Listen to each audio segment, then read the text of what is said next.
Thiru Annamalai IPS அவர்களை உரையாற்ற வரும்படி உங்கள் அனைவரின் சார்பாக அன்போடு அழைக்கின்றேன்.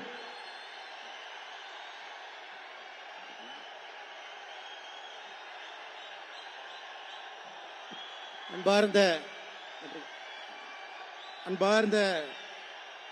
பெரியவர்களே, தாய்மார்களே, அன்பிற்கினிய சகோதர சகோதரிகளே, ஐயா அண்ணா தயவு செஞ்சு உட்காருங்க. அண்ணா தயவு செஞ்சு, அண்ணா தயவு செய்தெல்லாம் அமருங்க. தயவு செய். பாரத் மாதா கி, பாரத் மாதா கி. அன்பார்ந்த பெரியவர்களே, தாய்மார்களே, அன்பிற்கினிய சகோதர சகோதரிகளே,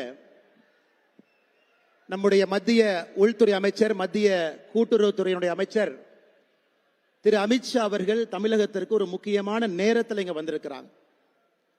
மத்தியில நம்முடைய ஆட்சி 2014 அமைந்த பிறகு 11 ஆண்டுகள் பூர்த்தி செய்துவிட்டு ஐயா அவங்க அங்க வந்திருக்கிறாங்க. 11 ஆண்டுகள்ல இந்தியாவுடைய மாற்றத்தை சொல்வதற்காக வந்திருக்கின்றார்கள். இன்னொரு பக்கம் கடந்த 4 ஆண்டுகளாக தமிழகத்தை பின்னோக்கி எடுத்து சென்று கொண்டிருக்கக்கூடிய திராவிட முன்னேற்ற கழக ஆட்சியினை இங்கிருந்து அழித்தெடுக்க வேண்டும் என்கின்ற உற்சாகத்தை உங்களுக்கு அளிப்பதற்காக நம்முடைய உள்துறை அமைச்சர், கூட்டுறவுத்துறை அமைச்சர் திரு அமித்ஷா அவர்கள் வந்திருக்கின்றார். மிகுந்த உற்சாகமான வரவேற்புக்கிடையே மதுரை மாநகரத்திற்கு நாம் எல்லோரும் கூட அவரை வரவேற்றுக் கொண்டிருக்கின்றோம். நம்முடைய ஆற்றல் மிகுந்த மாநில தலைவர், முன்னாள் அமைச்சர், நம்முடைய எல்லோருடைய அன்பையெல்லாம் பெற்றிருக்கக்கூடிய அண்ணன் நயினார் நாகேந்திரன் அவர்களுடைய முதல் நிகழ்வாகவும் கூட இருக்கிறது. அவருக்கும் இந்த நேரத்தில் நம்முடைய பாராட்டுகளையும் வாழ்த்துக்களையும் நாம் தெரிவித்துக் கொள்ள வேண்டும். நம்முடைய மத்திய இணையமைச்சர் ஐயா முருகன் அவர்கள் இங்கே வந்து மிக அற்புதமாக மோடி ஐயாவுடைய சாதனையை பேசிவிட்டு அமர்ந்திருக்கின்றார்கள். அதே போல மேடையில் இருக்கக்கூடிய எல்லா நம்முடைய முக்கியமான மூத்த தலைவர்கள், காலத்தினுடைய அருமை கருதி எல்லாருடைய முக்கியமான மூத்த தலைவருடைய பெயரையும் நான் சொன்னதாக கருதி, அன்பு சொந்தங்களே, 11 ஆண்டுகள்ல நாம் செய்திருக்கக்கூடிய மிக முக்கியமான சாதனை என்னங்க? 60 ஆண்டு காலமாக காங்கிரஸ் ஆட்சி ரொட்டி, மக்கான், கப்படா இந்த 3 வார்த்தையை வைத்து அரசியல் செய்து கொண்டிருந்தார்கள். வறுமை அப்படியே இருந்துச்சு. ஏன்னா வறுமை இருந்தால் மட்டும்தான் அரசியல் செய்ய முடிந்தது. 2012 இந்தியாவில் $2.15 அதாவது 180 ரூபாய்க்கு கீழே வருமானம் பெறக்கூடியவர்கள் நாட்டினுடைய மக்கள் தொகையில 16.2% இருந்தார்கள் 2012. நம்ம ஆட்சிக்கு வந்து முழுமையாக இந்த 10 ஆண்டுகள் கழிச்சு பாருங்க, 2023 அதை வெறும் 2.3% கொண்டு வந்திருக்கின்றோம். இது மிகப்பெரிய சாதனை இல்லைங்களா?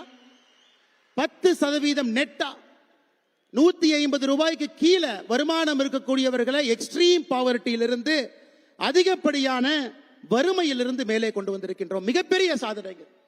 11 ஆண்டுகள் நம்முடைய ஆட்சி மக்களுக்கு சொல்லி இருக்கின்றோம். இது சாதாரணமான ஆட்சி இல்லைங்க. உலக வங்கியினுடைய ஆய்வறிக்கை சொல்லுது, ஏப்ரல் 2025 உலகத்தில் மிக வேகமாக வறுமையை கடந்த 10 ஆண்டுகள்ல ஒழித்த முதல் நாடாக இருப்பது நம்முடைய பாரத நாடு. அதற்கான தலைவர் பாரத பிரதமர் நரேந்திர மோடி அவர்கள். அதுவும் சாதாரணமா இல்லைங்க. யோசிச்சு பாருங்க, நம்முடைய பிரதம மந்திரியினுடைய ஆவாஸ் யோஜனா, வீடு கட்டி கொடுக்கக்கூடிய திட்டமாக இருக்கட்டும், உஜ்வல யோஜனா திட்டமாக இருக்கட்டும், ஜன்தன் யோஜனா திட்டமாக இருக்கட்டும், ஆயுஷ்மான் பாரத்தாக இருக்கட்டும், எல்லா திட்டத்தையும் ஒரே வீட்டிற்கு கொண்டு வந்திருக்கின்றோம். அன்பு சொந்தங்களே, இன்னைக்கு தமிழ்நாட்டில் பார்க்கும் பொழுது மக்கள் நிம்மதியா இருக்கிறாங்களான்னு கேட்டீங்கன்னா நிம்மதியாக கிடையாது. காரணம் என்னன்னா, பெண்களுக்கு பாதுகாப்பு இல்லாத சார்கள் உலவி கொண்டிருக்கும் பொழுது எப்படி பெண்களுக்கு நிம்மதி இருக்கும்? மக்களுடைய பணத்தை கொள்ளையடித்து சினிமா படம் தயாரிக்கக்கூடிய தம்பிகள் உலவி கொண்டிருக்கும் பொழுது எப்படி மக்களுக்கு நிம்மதி இருக்கும்? மத்திய அரசின் மீது, திட்டத்தின் மீதெல்லாம் ஸ்டிக்கர் ஒட்டி எந்த வேலையும் செய்யாமல் 4 ஆண்டு காலம் திராவிட முன்னேற்ற கழகத்தினுடைய ஆட்சி காலத்தை கடத்தி இருக்கின்றார்கள். எப்படி மக்களுக்கு நிம்மதி இருக்கும்? ஒரு சமுதாயத்தை சார்ந்த, ஒரு மதத்தை சார்ந்த மக்களை மட்டும் தொடர்ந்து கொச்சைப்படுத்துவதே முழுநேர வேலையாக திராவிட முன்னேற்ற கழகத்தினுடைய அரசு வைத்திருக்கின்றார்கள். எப்படி மக்களுக்கு நிம்மதி இருக்கும்? அதையெல்லாம் தாண்டி நடுத்தர குடும்பத்தில் நிம்மதியாக வெட்டுப்படாம வீட்டில் பாதுகாப்பாக யாராவது இருக்க முடியும்னா முடியாது. கொங்கு பகுதிக்கு வந்தீங்கன்னா முதியோர்களை குறிவைத்துக் கொள்ளுகின்றார்கள். தென் பகுதிக்கு போனீங்கன்னா சாதி வன்முறையில கொள்றாங்க. சென்னைக்கு வந்தீங்கன்னா கூலிப்படையை வைத்துக் கொள்ளுகின்றார். எங்கேயும் யாருக்கும் நிம்மதியில்லாத வாழ்க்கை தமிழகத்தில் கடந்த 4 ஆண்டு காலமாக நடந்து கொண்டிருக்கிறது. அதையும் வீட்டுக்கு அனுப்ப வேண்டும். அன்பு சொந்தங்களே, அமித்ஷாஜி அவர்கள் சாதாரண நேரத்தில் வரல. ஒரே நாடு ஒரே கொடி என்று இருக்க வேண்டிய இடத்துல ஒரே நாட்டில் 2 சட்டங்கள் 2 கொடி இருந்ததை ஒழித்துவிட்டு 2019 ஆர்டிகல் 370 கொண்டு விட்டு அதன் மூலமாக கடந்த 5 ஆண்டுகள்ல காஷ்மீர் நிம்மதியை பார்க்கிறோம். அது மட்டுமில்லை அருமை சொந்தங்களே, வடகிழக்கு பாருங்க. வடகிழக்குல எவ்வளவு அச்சுறுத்தல், எவ்வளவு பாதுகாப்பு பிரச்சனைகள்.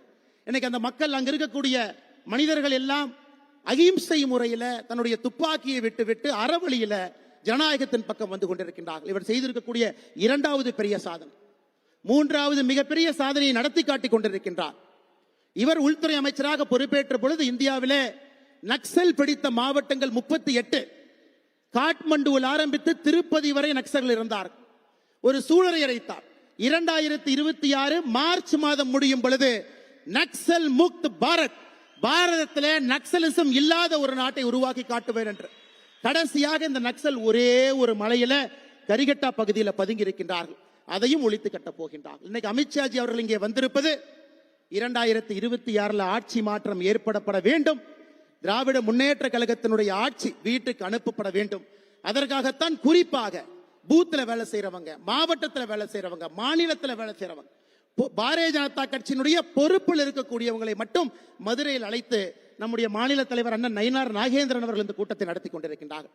அன்பு சொந்தங்களே, ஒரு சங்கல்பத்தோடு செல்லுவோம். 2026 நம்முடைய ஒற்றை இலக்கு திராவிட முன்னேற்ற கழகத்தை வீட்டுக்கு அனுப்புவது மட்டும்தான் ஒற்றை இலக்கு.